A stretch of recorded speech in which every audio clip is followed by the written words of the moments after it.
নমস্কার বন্ধুরা, আমি চৈতালি আবার এসে গেছি আমার রান্নাঘরে একটা নতুন রেসিপি নিয়ে। তোমরা দেখো আজকে আমি কী রান্না করি। আজকে রান্না করছি কচুর শাক। তেল দিয়েছি, তেলের উপরে শুকনো লঙ্কা, কালো জিরে, তেজপাতা সম্বাদ দিয়ে রসুন থেতো করে দিয়েছি, দিয়ে কচুর শাক সিদ্ধ করে নিয়ে দিয়ে আমি বসিয়েছি। কাঁচা লঙ্কা দেবো, কাঁচা লঙ্কা দেবো।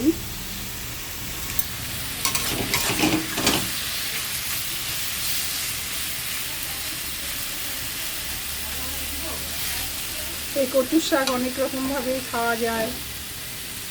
ছোলা ভিজিয়ে রেখে ওইটা দিয়েও খাওয়া যায়, আবার মাছের মাথা থাকলে সেগুলো দিয়েও খাওয়া যায়, আবার নারকেল কুড়িয়ে দিয়েও খাওয়া যায়। অনেকভাবে কচুর শাক খাওয়া যায়।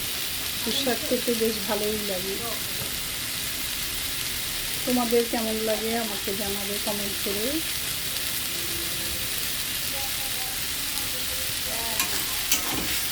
তোমরা এই রসুন সোমবার দিয়েও খেয়ে দেখবে, যদি না খেয়ে থাকো। যারা খেয়েছো তো জানোই, আর যারা খাওনি তারা রসুন সোমবার দিয়ে এভাবে করে খেয়ে দেখো, খুব ভালো লাগে।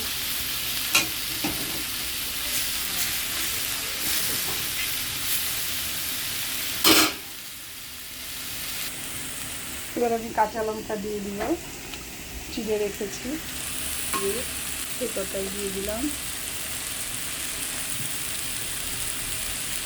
এবার কচুর সাথে সামান্য মিষ্টি দিয়ে দিব, আর যারা মিষ্টি না খাও তারা দেবে না।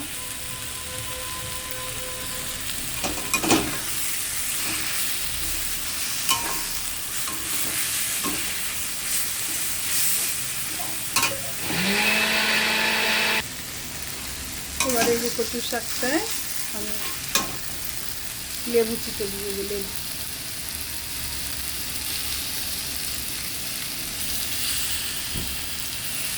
এরকম করে তোমরা লেবু দিয়ে দিই, তাহলে আর গলা আর ধরবে না, ভয় থাকবে।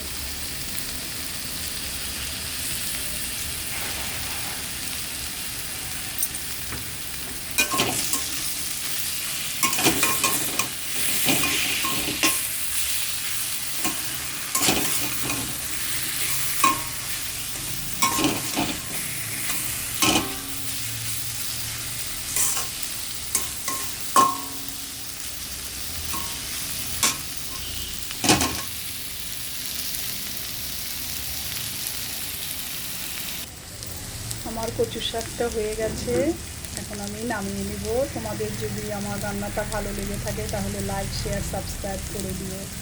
আমার পাশে থেকো, তোমরা সবাই ভালো থেকো। আবার দেখা হবে নেক্সট ভিডিওতে। এখন আমি বেড়ে নিচ্ছি।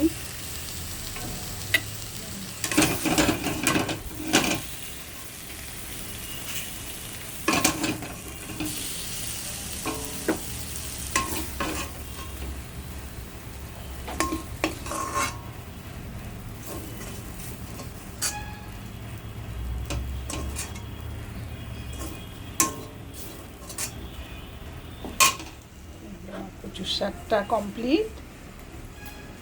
তোমাদের কার কার ভালো লাগে চলে আসো, দৌড়ে চলে আসো, কার লোভ লাগছে তাড়াতাড়ি আসো। ভালো থেকো সবাই।